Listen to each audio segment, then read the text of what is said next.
Hey, everybody. Exclusive interview clips coming up from today's training with Pascal Janssen and Aiden O'Neill, and Birds of a Feather, football together, and Club World Cup, and a bunch more on NYCFC Views Live. Turn up your volume. Because you're about to listen to The Sick Podcast. NYCFC Views. Collins approaches the shot, and New York City wins the first MLS Cup on their first try, and they're going crazy. Tiene el tiro y gol!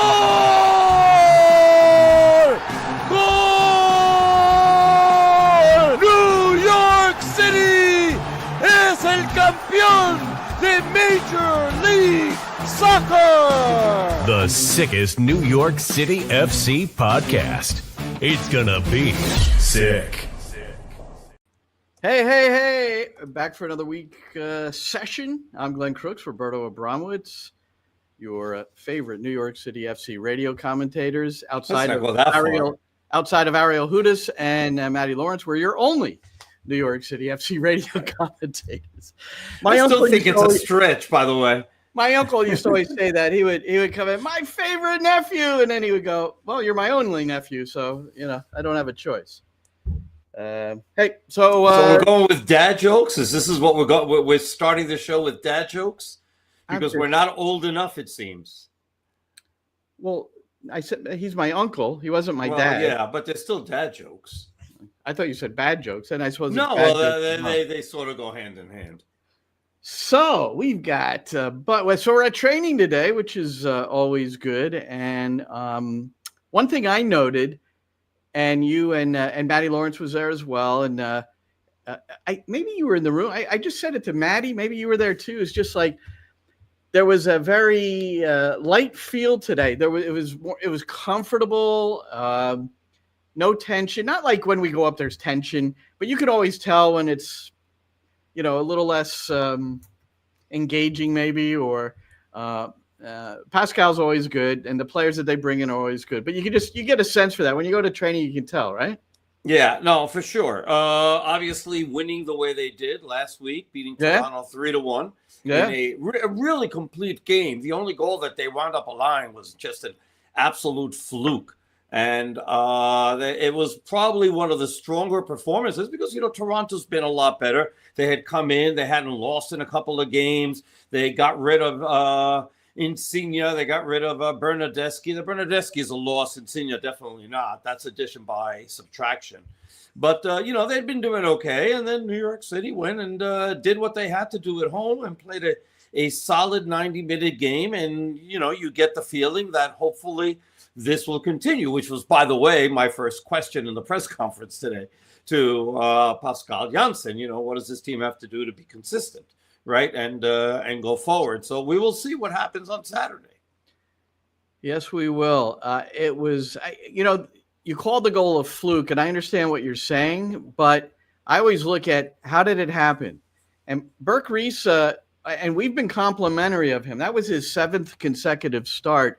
And he's filled in beyond admirably, I think, for Kevin O'Toole in that adjusted back group. I mean, there's times where they've played with 4 central backs in a back 4, if you count Strahinja Tanasiewicz. But he is not a good 1v1 defender. He wasn't when he got here, and he still is not. And it was Carbonu who beat him to the end line, which gave the own goal an opportunity to even occur. So it was tough on Tomas Romero. I know it's his own goal because he was the last one to touch it, but it deflected.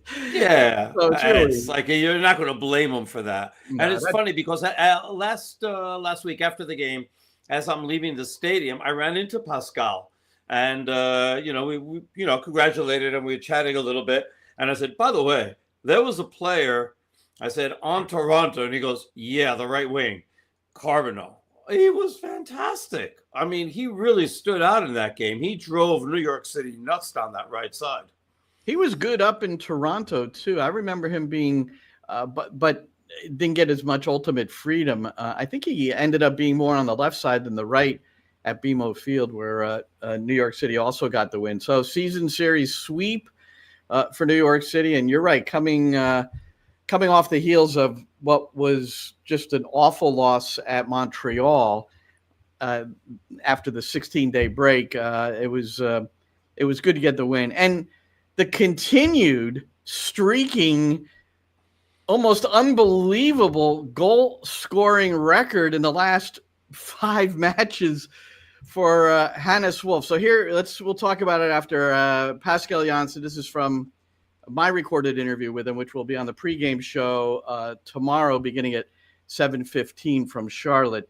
But here's Pascal Janssen on Hannes Wolf, and then also Kevin O'Toole, who got an assist, or rather got a goal on an assist from Wolf. But here you go, Pascal. What the heck happened to Hannes Wolf? All of a sudden, he's a goal-scoring machine. Yeah. And you have your supplemental goal scorer. In fact, you have your leading goal scorer now on your team, Hannes Wolf. Yeah. And it's also, I think, a good example of understanding each other more and more and more throughout the season. Hannes is in a good place at the moment. He's working very hard to stay there also. But also the combination of certain players on the pitch, there's chemistry there.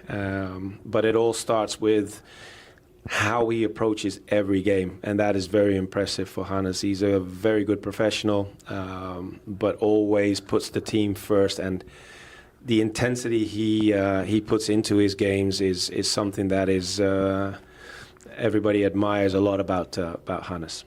And he was in the midst, along with Max Morales and the goal scorer Kevin O'Toole, that third goal. Have you seen a nicer team goal this year from New York City?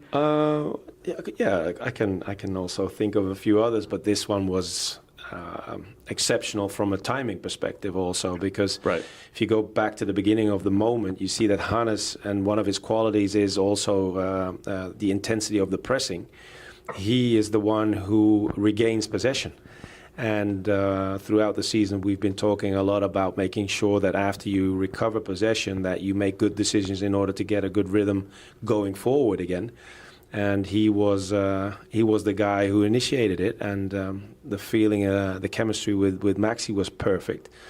And coming from the blind side with the run from Kevin is also something that has been dealt with in training very often. So everything just fit perfectly in that moment. Matt. Yeah, I think that was the nicest goal. But now 5 goals in 4 games, 6 goals in 6 for Hannes Wolf, 9 overall. Now he's 1 ahead of Alonso Martinez, who Pascal said today also was obviously sluggish in this game. Wasn't himself, coming off the international break where he played for Costa Rica. And so he probably needed a little bit more time. But you don't always have time, man. You got to get in and contribute. No, 100%. And, well, I think we'll see a better game for him in Charlotte. Of course, now New York City goes to a place where it has not exactly been friendly. They've lost 3 times, all by 1 goal, 2 1-0 losses and 1 3-2 loss.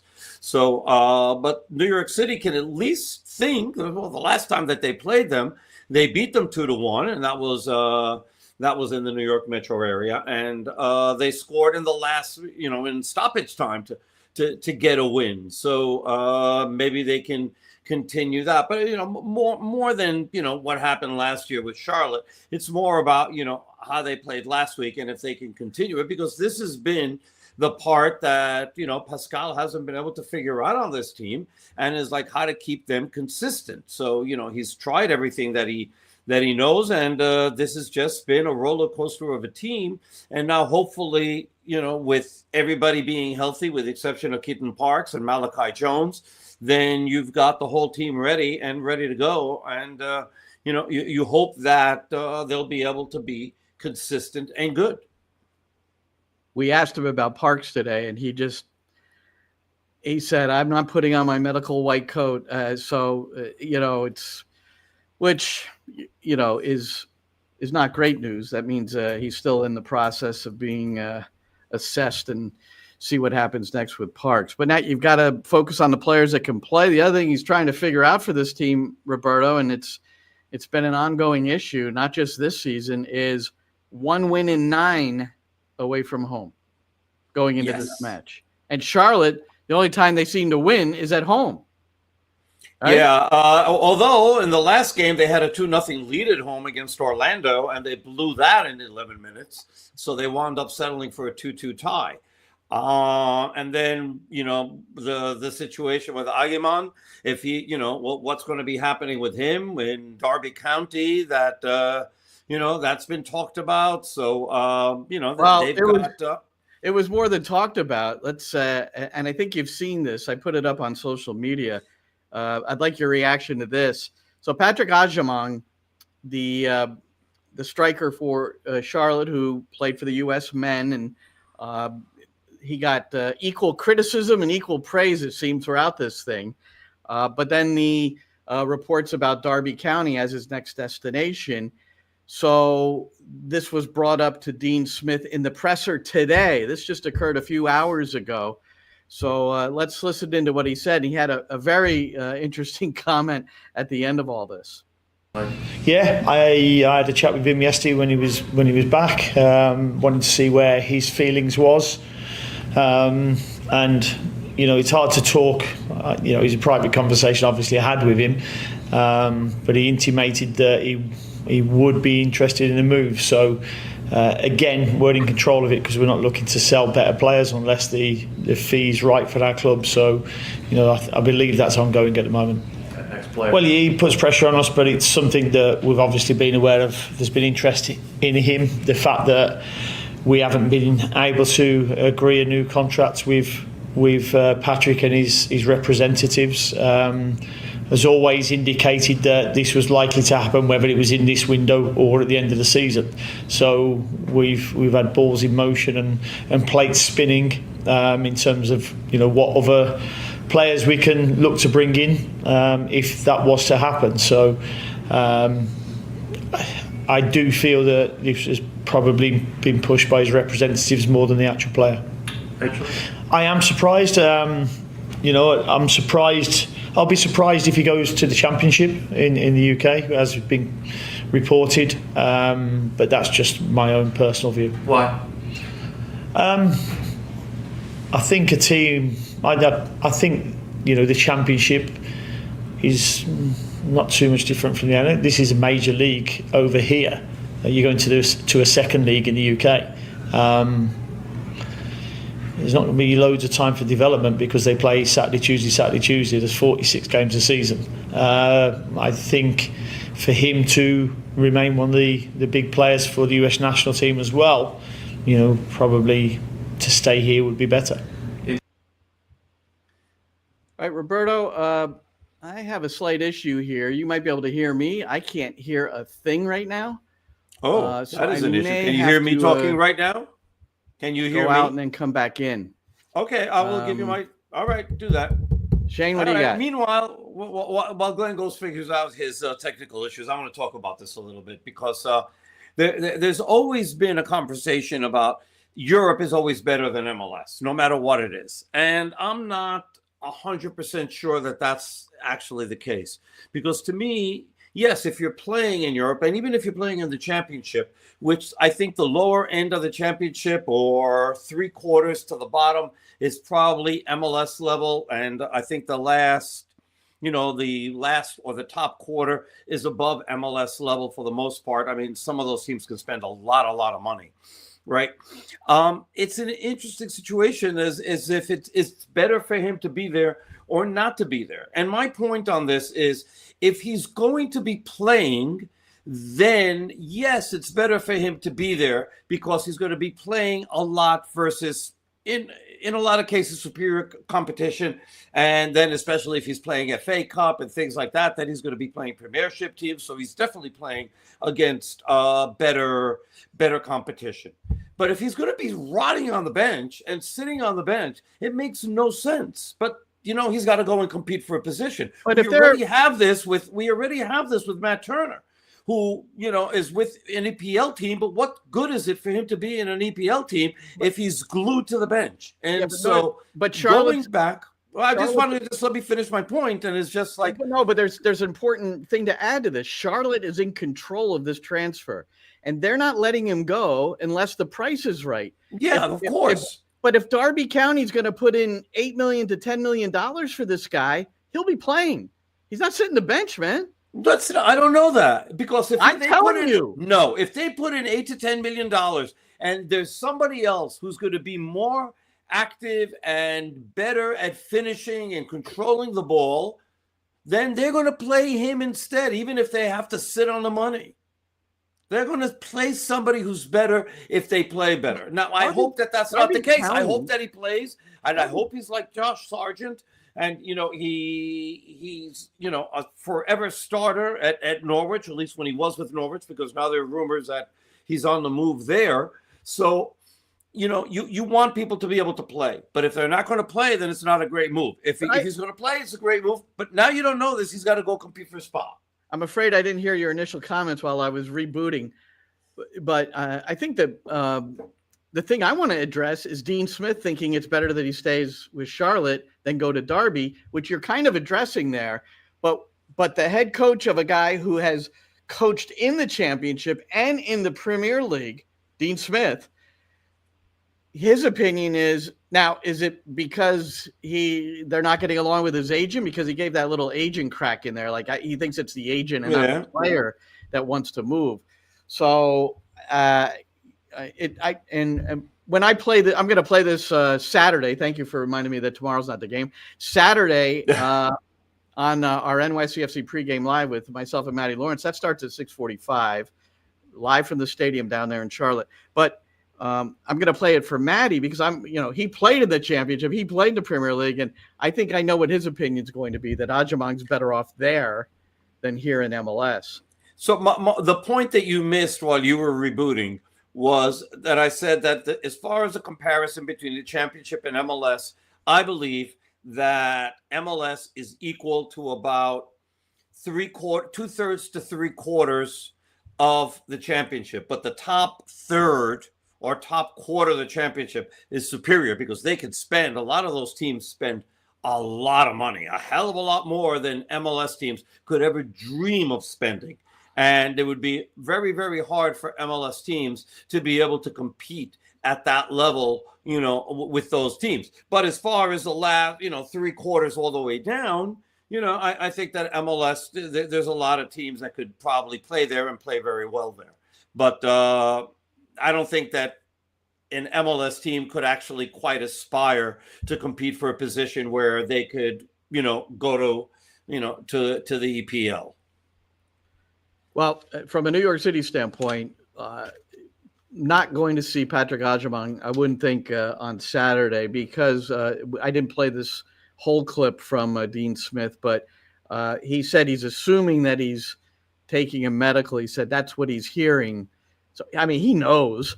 He knows what he's hearing. So whatever, once it's medical time, he ain't playing in any game in MLS. That's 100% certain. So that's. But they get William Saha back. Yes, Wilfried Saha is back with his 5 goals and 5 assists. They're a little disappointed with his output. But that's huge. His return is pretty massive in this. Yeah, because he started out slow. I think he only had 2 goals in his first 8 games, but ever since then, he's been playing much, much better, much higher rate as far as scoring. He's got 3 goals and 5 assists in his last 10 games. So he's been playing better. He didn't play against Orlando City because he was suspended for being a naughty boy. What did he do? He probably got yellows. Well, there's that Israeli forward Toklamadi, if that's the way it's pronounced. I don't think he was around, or he wasn't playing earlier. But actually, he's played 17 games, started 6. Yeah, so you would assume that he might be one of the choices to fill in. He scored in 2 of the last 3. So I have some studying to do here. I got to get some studying in, man. I've been more busy. Well, the Club World Cup, the traffic, and the extended wait in the mixed zone area has put me into a jam time wise. Hey, Aidan O'Neill. So I'm going to put up. It'll be published tomorrow. The full conversation. We spoke for almost 20 minutes today, and as you know, you've had a chat with him. That he's really a nice guy. He's the one of the newest New York City members. He is Australian, although he's of Irish descent as well.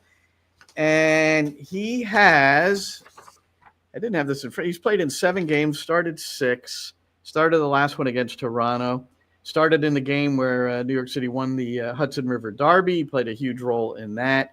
But he's feeling a lot more acclimated now.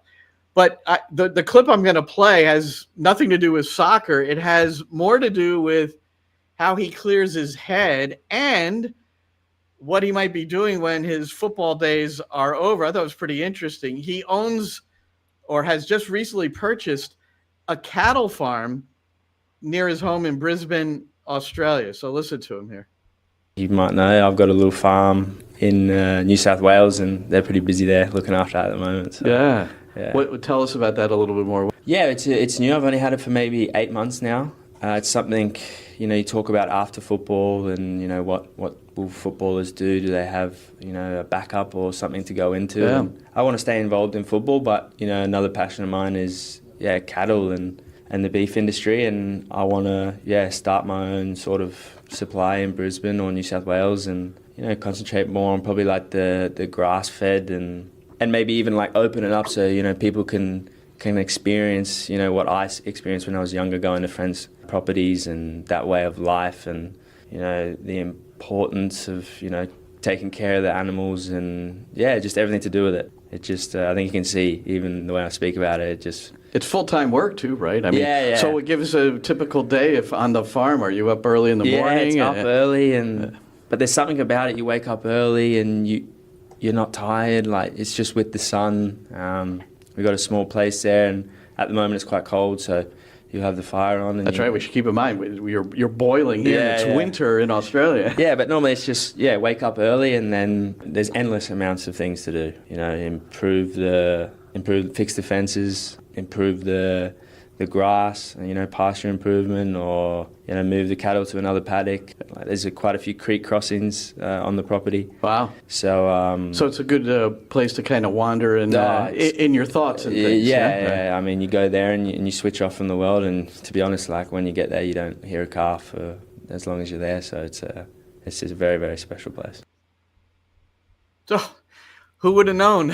I mean, it was wide open spaces in that part of Australia. What a massive continent it is. I mean, I looked at a map and I was like, I just kind of forgot how big this place is. And so he's in the southeast portion of the country. And so his parents lived there. His parents moved to England with him when he was 14 years old and signed by Burnley.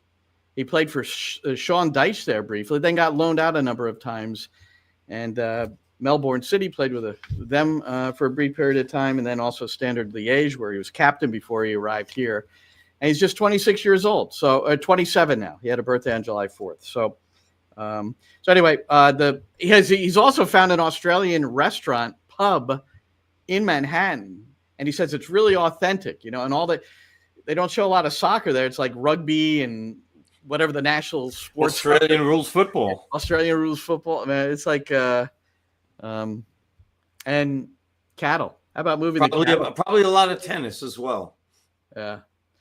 So that'll be on my podcast on Frame coming up. I'll put it up on social media and everything. But he'll likely start again in this match against Charlotte. Yeah. New York City this is the first of 4 straight on the road, and very difficult games too. Maybe the opponents aren't necessarily in good standing in their conferences, but difficult climates, Roberto, right? Yeah, I was looking ahead at the weather, and I ran into Fernandez leaving the property today, and we were looking at the weather for Saturday for the forecast, and there's a good chance of precipitation. 6 and 8 o'clock. Yeah, there is. And there's also thunderstorms in the area, especially at let's see, what hour? Sometime before kickoff. There will be some thunderstorms in the area. We hope that they're away from the stadium, so we don't have any issues there, and we can get the game in and out, and we can head home right after the game. Well, that Toronto game, man, all indications were we were going to be there for a while, and it missed us, because I know back in Jersey and friends in different parts of the state, they got clobbered. I'm not sure how New York handled it all, but we just missed it. You could see those clouds rolling by. They were close. They were close, but far enough away. And it ain't the clouds that I was worried about. It was about the lightning. That was it. But it stayed 8 miles away from the stadium, so no problems. So there was fine weather, even though it was a little hot. Maybe it provided a little impetus to the inflation of it. But birds of a feather football together. The floating pigeon. This was so New York City, quite a buildup on the social media posts, days before. Coming Tuesday, almost here. And here's what it was along the Hudson. There's one shot on this bar. There you go. You see the generator in the back, keeping it pumped up. and then rolling past the Statue of Liberty. How wonderful is that? And so in part promoting Etihad Park being constructed as we speak and ready by 2027 season. And I know on our group chat, we had a bit of a give and take as to what we thought of the floating pigeon. I think it was cool. I mean, I found it to be cool. You didn't put that in my house. Why didn't you put that in the post? I don't know why I didn't, but I thought it was cool. Now I did too. The whole point is, did it achieve what it wanted, what the team wanted it to achieve? The team knows that as far as the awareness that the team exists within New York City isn't as high as they would like it to be. So this was something that they did to try to raise more awareness, and they were hoping that it would go viral on social media, and everybody who commented on it, that helped. Do we know if it got on the news early enough to see it pass by my window? Because I could either see it through my window, or I could go to the roof and just really see the whole Hudson River, which I'm right on basically the side of the river there. So, and it did pass by my house and under the George Washington Bridge, but I didn't get up in time to be able to see it. My favorite pictures are the ones where it's like the photos were taken between the buildings and it just crept past. Yeah. Well, look, I made this very public that from now on in commentary, not every single time I refer to the club, but they are the Pigeons. Heretofore, they are the Pigeons. So it doesn't sound the same in Spanish. I may say Los Pigeons, but I don't know. It just sounds weird. Well, I know. I'm not trying to pressure you to say. No. I get that. I get that. It's a slam dunk settle for me now. I'm just gonna go. I get that. Sean, KP has a question for us. Put that up there, please. About the pigeon? Yeah. So, do you think it was effective advertising? And I think it's a good question, KP. Well, look, let me ask Roberto before you answer it, and I want you to provide more of the answer because you like to talk about these things like pigeons. But did any of the local news channels, during their sports reports or any part of their report roll tape on this? I think that's where it needed to. Social media is certainly one aspect of this, and I get it. That's massive, but people watch the local news, man. They do. They watch the local news, and I wonder if it. But I don't, and so I didn't see if it was part of it or not. I'm sure that they'll get a report. There's a report that they can get if it made it on TV and for how long it was on and what that represents in dollars as far as advertising is concerned. All those things are there. I just don't know if it made it onto TV or not. But what we do know is that it did make, an impact of sorts on social media. And, we all try to share it and talk about it. Is it effective advertising? Going back to the question that KP puts up there. And I don't think I have an answer for you, KP, a full answer, because the team will have to quantify how much, they got, how much of a push they were able to get on this. I thought that it's a good thing to try. Absolutely. It's thinking out of the box. It's doing something new. It was fun. They ran it all over the city and, next to Jersey. They ran it all the way up to the Long Island Sound near Connecticut. So it was, the Pigeon made its rounds, mind you. So The only thing that we did talk about, huh? It was fun. I mean, yes, it is fun. It's kind of a ridiculous kind of publicity stunt type of thing, but it was fun. Yeah, I'm not disagreeing with you that it wasn't fun. I thought it was. You're disagreeing. I'm just trying to get a word in surprise everybody. Remember, the advertising for that before was a caricature of Maxi Morales looking way up at some shadow that was coming at him. Oh, okay. I don't know if I caught that. I just know that you run the risk of that sort of buildup to getting the supporters, and I know there was some of this online too, getting the supporters hyped up to think that you're signing a big time transfer. Is that what you thought it was? I didn't think they were doing that. I didn't think it was. I'm saying that the risk you run is that supporters will think you have a major announcement on the sporting side, that it will help the club win more games, get more 3-point victories, get more than one win on the road, that sort of thing. Oh, they got to do that, right? I just wonder, and my thing was, and I did like the Pigeon, and I like the fact that, it was unique, having a floating pigeon going around. But I was wondering if they shouldn't have done a blimp instead. And then you can run the blimp often. And then everybody sees it all over New York City. If they hadn't, you paint it, you paint a blimp that looks like a pigeon.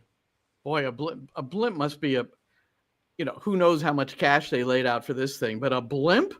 Yeah. That would be $1 zillion. I don't know. I don't know if it's $1 zillion. Now, I think maybe it would be effective. If you want something in the air, maybe you do like what do you call those? The parasailing. Maybe you have a boat that goes fast enough so that it rises into the air, and then you have it in the air that way. Or somehow. They have, especially in the summer. You see it over the Jersey Shore. I'm sure that they've got these little planes and the big flags behind, right, advertising Joe's restaurant and and things like that. Maybe, but I think blimps, people look up at blimps. Blimps catch your attention no matter where you are because they're also loud. You don't ignore a blimp. You hear a blimp coming, and so that always. If you could hear it outside the window, you're starting to look, oh, there's a blimp someplace. You want to see what the blimp is. So we have to, I don't know that. We have to ask Brad Sims one day if he could just compare the costs of the barge pigeon versus the blimp. Well, I mean, it would be great because, a blimp flies, a pigeon flies. Just as long as not a bigger blimp comes along that looks like a falcon, which is, a bird that is very popular in New York that basically eats pigeons. Well, it was. I'm looking forward to calling the Pigeons game on Saturday. Now, I said it was fun. Not having much fun today, and I do feel bad for him. Anybody that loses their job, Troy Lesane, who is a good guy, gets a little crazed on game day, as we know and have seen. And then Zach Prince, his assistant, they both got the sack. And a Swiss coach named Rene Wheeler or Wheeler. I don't know how to pronounce it.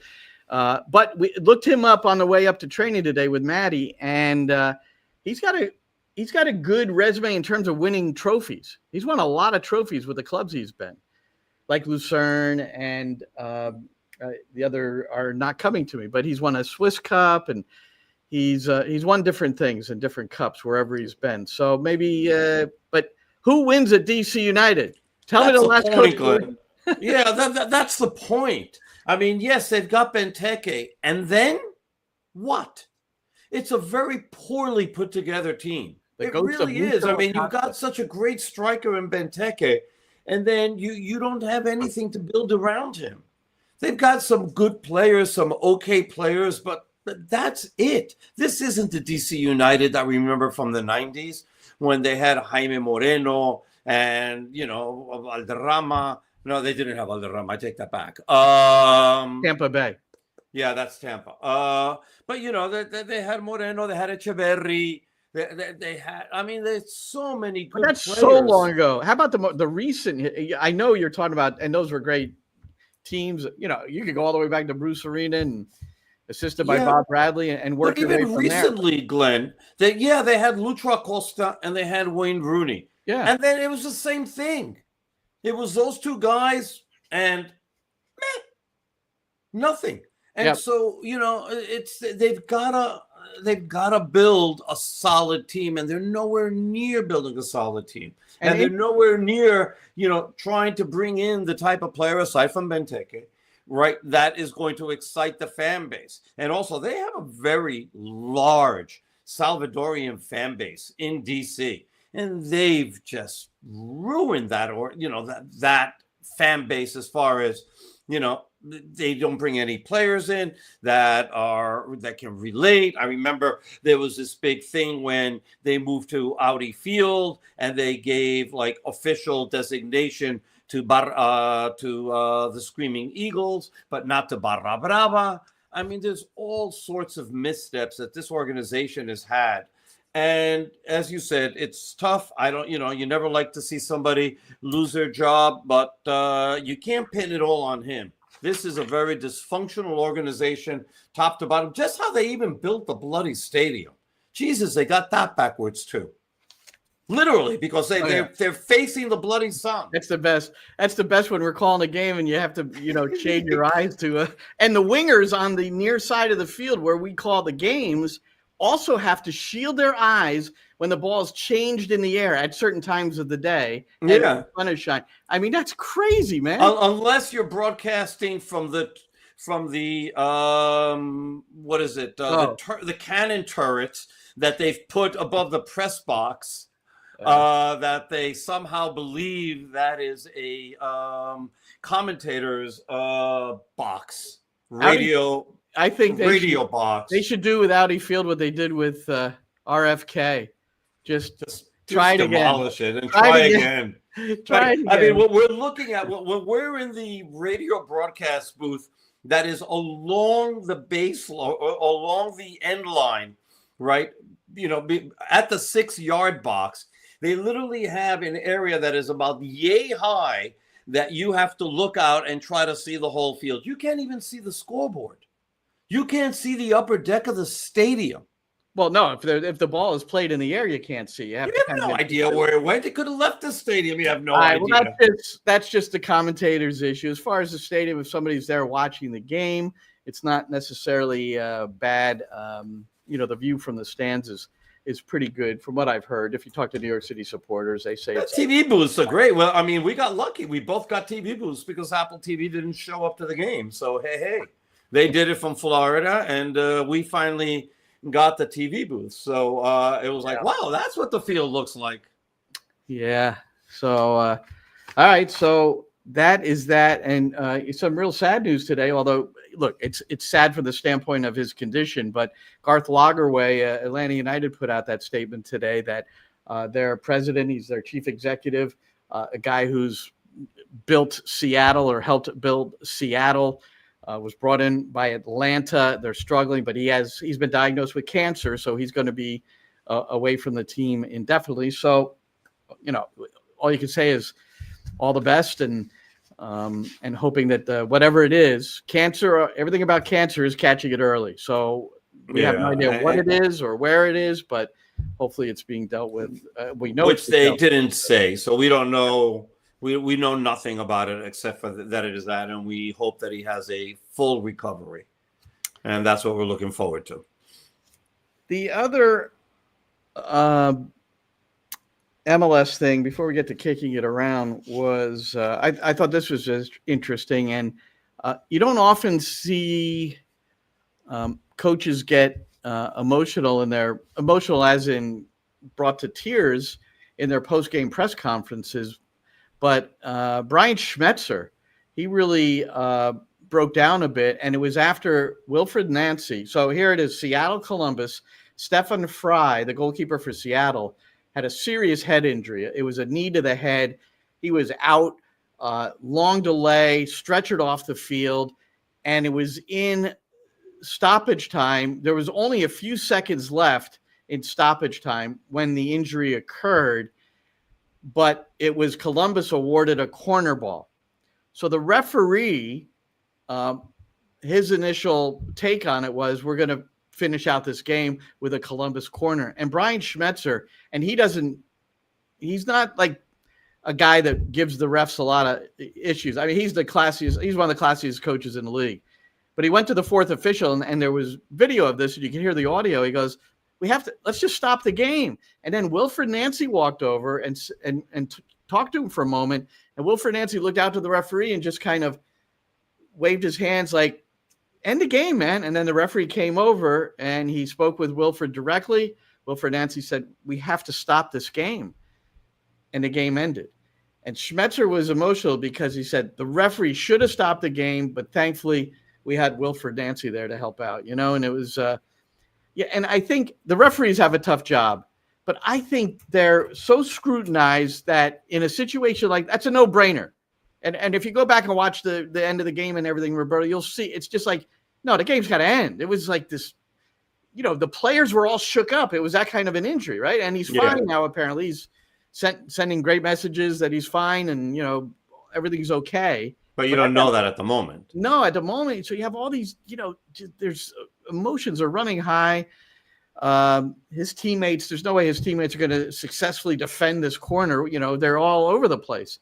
Right. So the right choice was to end the game, which the referee should have been able to decide. But they're so scrutinized. They're studied. They're analyzed by pro referees.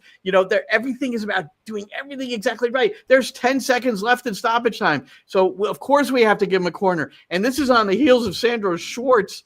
Remember that? I do remember that. Where the Red Bulls had a counter off of a corner that they defended, and it was past the stoppage time, but the referee blew it and said that's it while they were 3v2 going towards goal, and Sandro. I had no problem with that. Crazy. But that was I had no problem. But yeah, I get it from the referee's point. He wants to go by the book and make sure that, when they have those bi-weekly meetings in Minnesota, when they talk about it and they bring out the video and they say, well, this happened and why did you do this or why you didn't do that? And they don't want to, they don't want to look bad. Yeah. They don't want to look bad there. But Sandro Schwartz moment could have impacted how he even thought about that. We don't know. You know what I mean? Because they all saw that. Put on Wilfred Nancy, right? I mean, Wilfred Nancy. Well, that's just it, and that's I think that's kind of the point. Don't leave MLS, please. Don't leave MLS. Oh, I know. I agree. Don't leave. We need more of you here, not less. He is good. He is good. All right, Roberto, let's kick it around. Eh? Do it.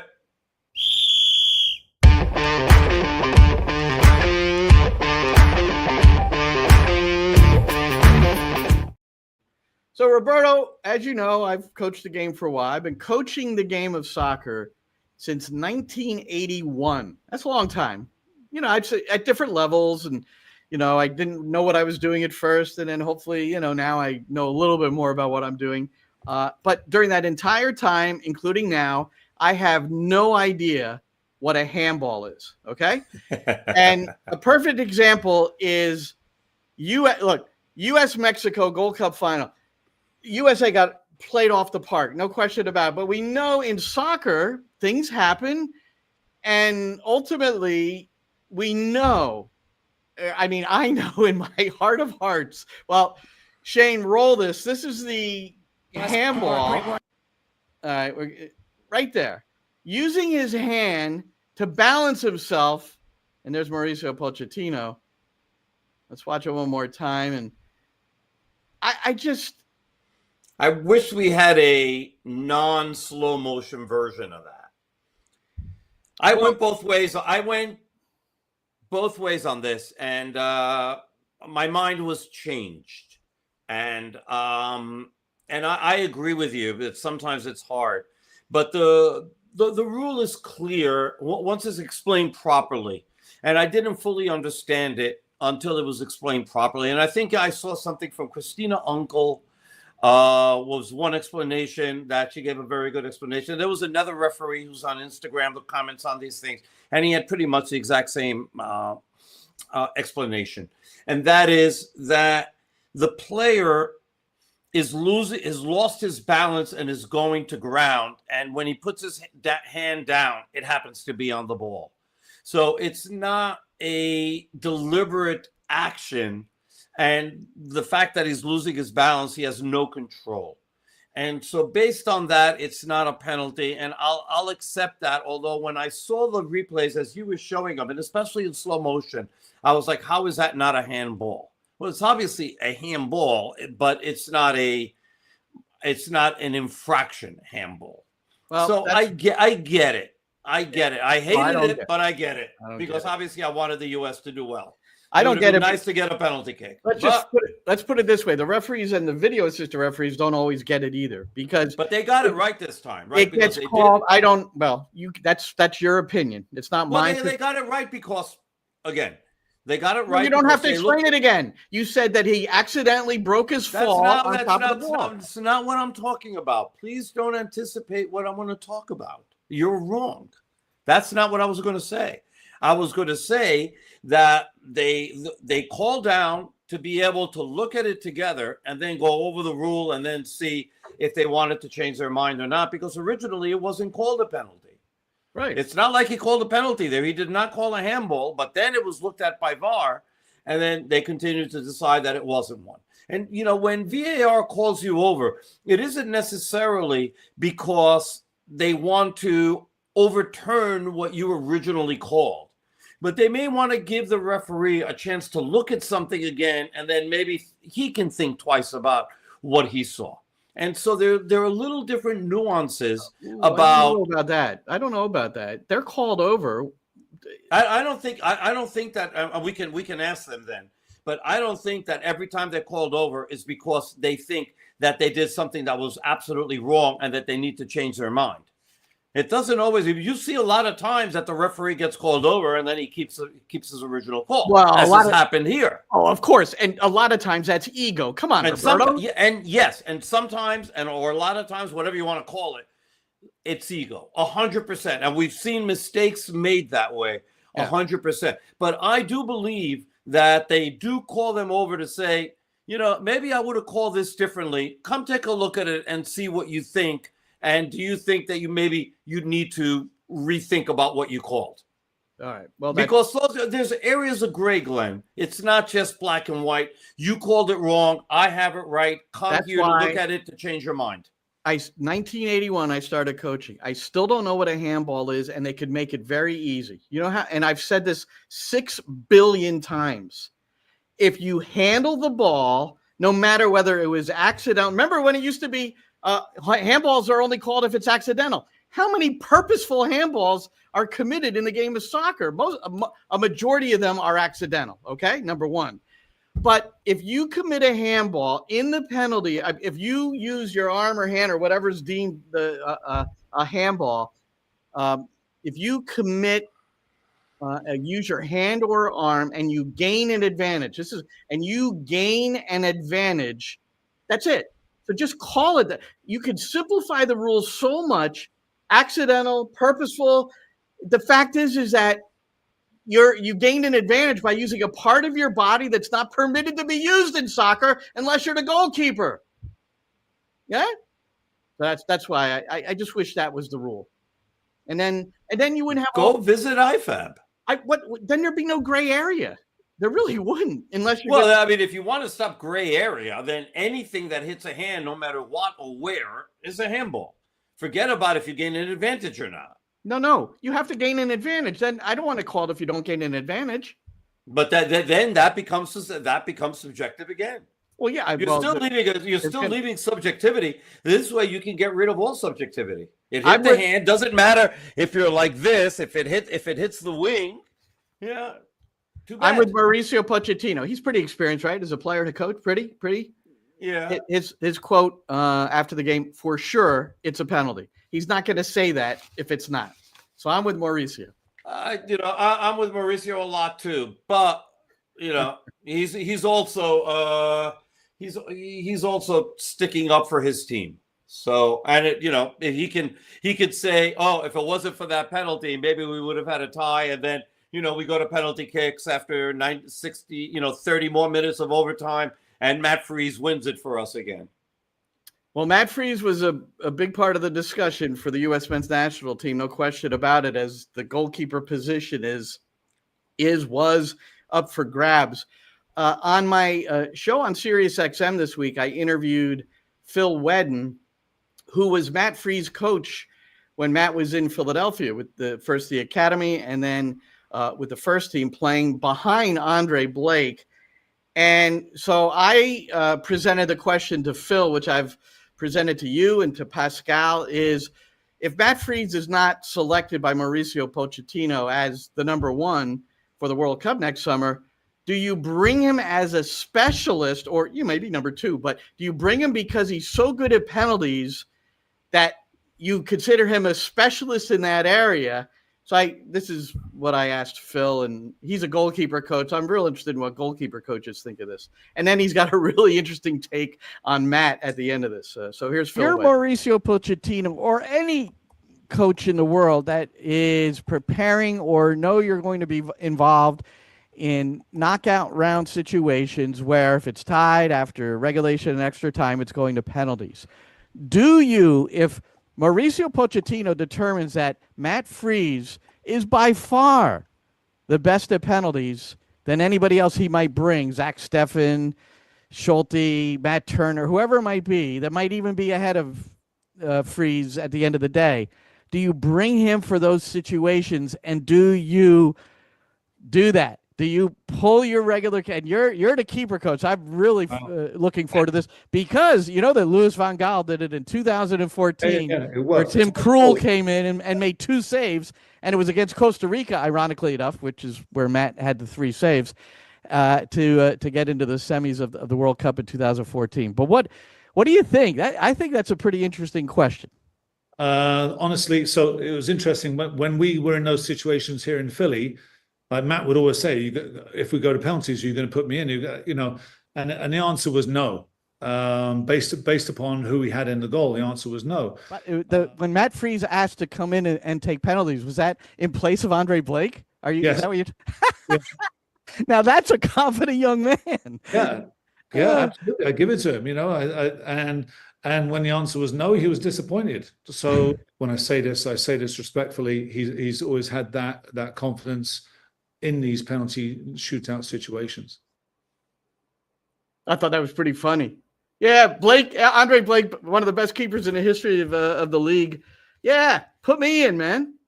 Can you imagine Andre Blake, what he would do? I don't know.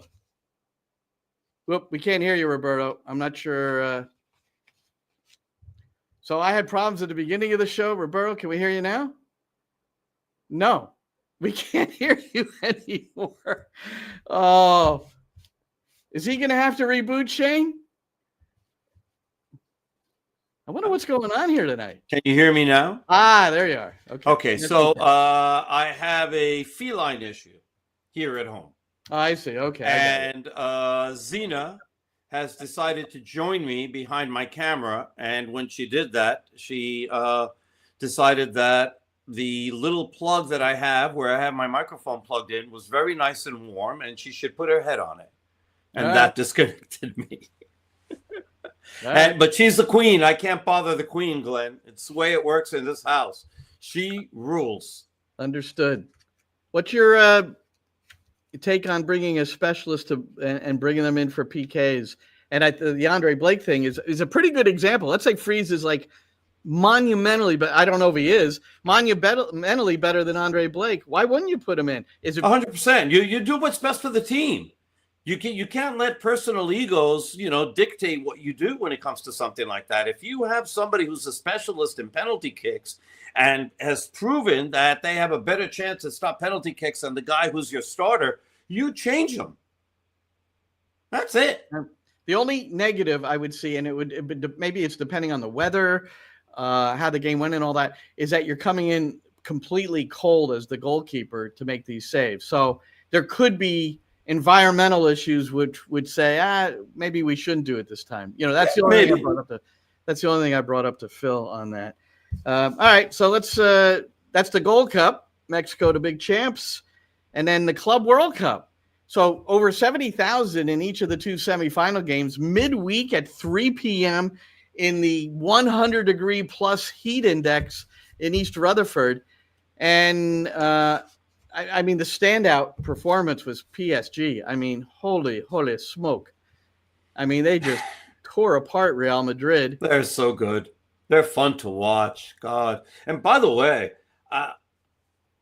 how the first goal, okay, how arrogant was a defender just casually playing the ball and making a half-ass effort to get at the ball that they wound up losing. And then was it Asensio? Asensio. Yeah. And just like if it was an exhibition game or it was a practice and that they were going to rerun it or something like that. And he's just like taking his sweet time. And the player for PSG is like, oh my God. And he's like running in there like crazy. I loved it. And then Rudiger. So both center backs had nightmares. Rudiger coughed up. And then 2 minutes later, he coughs up the ball. Yeah. I mean, those guys are worth $51 million between them. I looked it up. $51 million between them. That is more than any MLS team.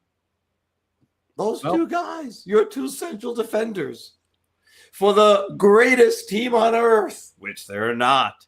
By the way, anytime you can knock Real Madrid a peg or 2 or 30 down, I'm in. I'm in like Flynn. I love that PSG won and how they won the game. And especially because before the game, and now this goes against the Real Madrid haters, right? This goes against the Real Madrid haters who were all saying and sharing memes of how FIFA and the referees were going to arrange it to make sure that they won. Well, I mean, if you watch Spanish soccer, this happens all the time. And it happens in Mexico with America as well, by the way. Yeah. And it's the same thing. Always get the help from the referees and all that. There's no doubt about this one. They got smoked. I loved it. Well, now you got PSG winning Champions League 5-0 over Inter Milan. You know, it's the largest margin of victory in UCL history.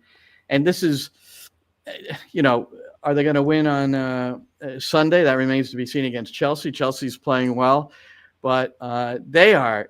Look, one thing I asked Pascal Janssen today, and I want to play this for you, Roberto. I think you were in the room when he responded to this, is he's been watching the Club World Cup. They went to the quarterfinal, which was Madrid. Why am I drawing a blank? Madrid Fluminense? No, I can't remember. But anyway, the quarterfinal at MetLife. But the focus was PSG because this is a team that you want to consider watching. But anyway, here's me with Pascal today.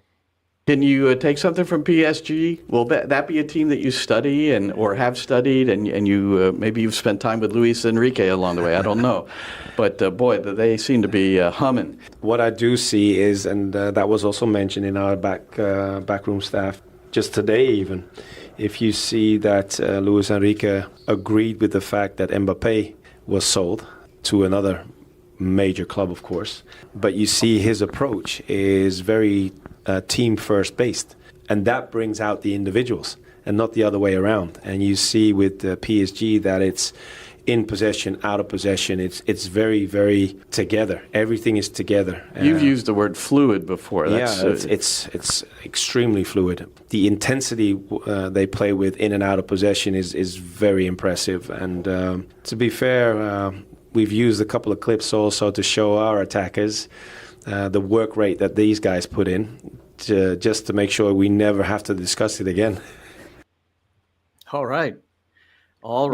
I think it's a wise thing to do. Look, on a much lower level, I used to do that all the time, play clips of the best, and especially when they were outworking the other team. It's like, well, these guys are better, but they're also working harder.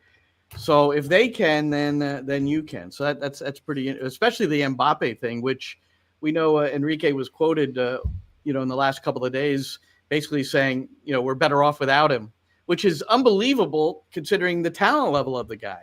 Yeah, but the same reason, right?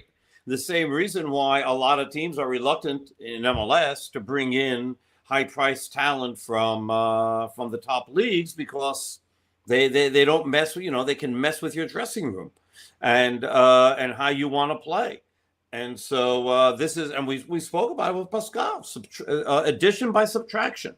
And that's exactly what it was as far as that's concerned. You took a headache, even though he's a fantastic player, out of the locker room.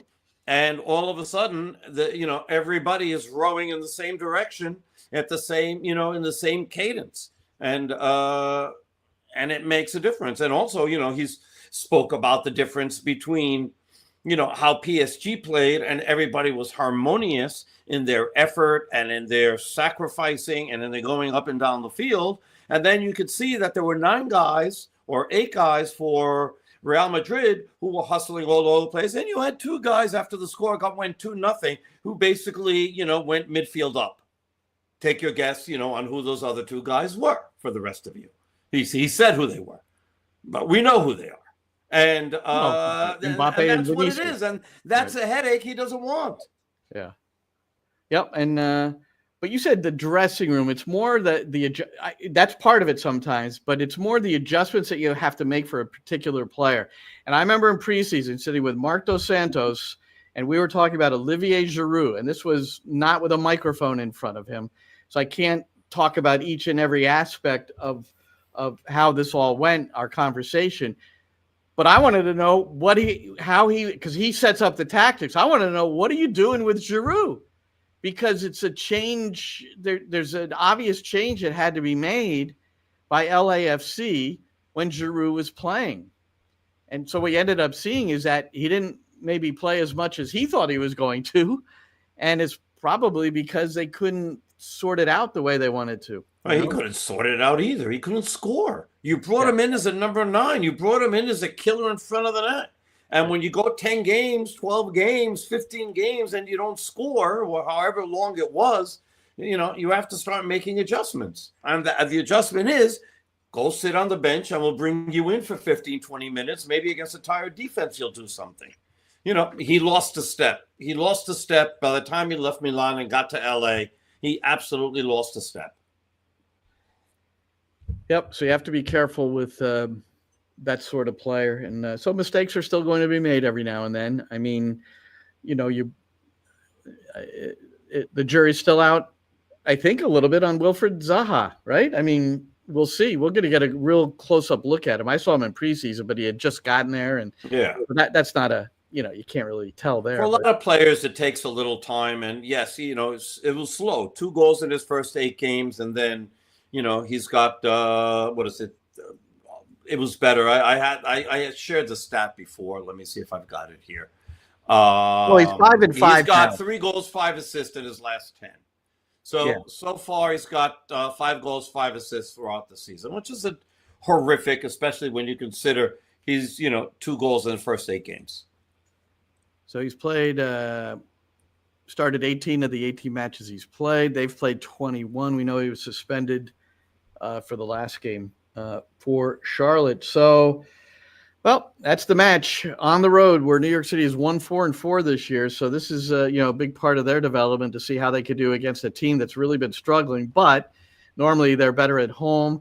They'll be 40,000 plus at the game. We don't know the exact figure, but that's pretty much what they've been averaging.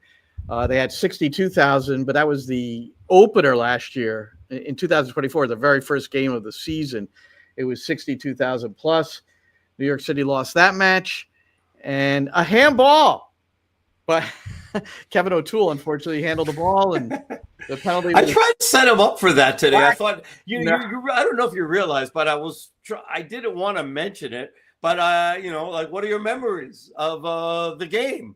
And he didn't fall. No, for he it. didn't bite. But he they didn't bite. But we should say they didn't. Yeboah badly took the penalty, which was saved pretty handily by Matt Freese. One of only 3 penalty saves out of 17 in regular play, right? Regular play. Yeah. We've seen what he's done in the shootout. And but anyway, Charlotte won that game, and we'll see what New York City can do. So our airtime for Roberto and myself, Roberto on the Spanish side, myself on the English side, is 7:15 Eastern on Saturday. That's the pregame show. And you have, of course, Pascal Janssen, and maybe you'll throw in some O'Neill clips in there as well. Yeah, I'm gonna have to figure that out. Yeah, I'm sure you will. You won't let Maddie speak at all, but that's nothing new. And then I've got Agustin Ojeda. Awesome. So, awesome. Nice little chat about which side he prefers. One of the things that we talked about which side he prefers. You're going to have to listen in to find out if he prefers coming down the right or coming down the left. Did you ask when he's going to score a goal? Poor young guy. I'm sorry. I'm not doing that to him. I had to throw that in there. And Maddie will get a lot to say at 6:45 when we do our NYCFC pregame live stream. We'll talk about that during the broadcast, mind you, but I'm not going to just do that to him. And come on. All right. Thank you, Shane, our producer, and here on the Sick Podcast, NYCFC Views. For Roberto, I'm Glenn. Thanks for being here, and we'll talk to you again soon. Good night, everybody. And that's a wrap. Hope you don't miss us too much until next time. Follow the Sick Podcast NYCFC Views on YouTube, Instagram, Facebook, Google Play, and Apple Podcasts.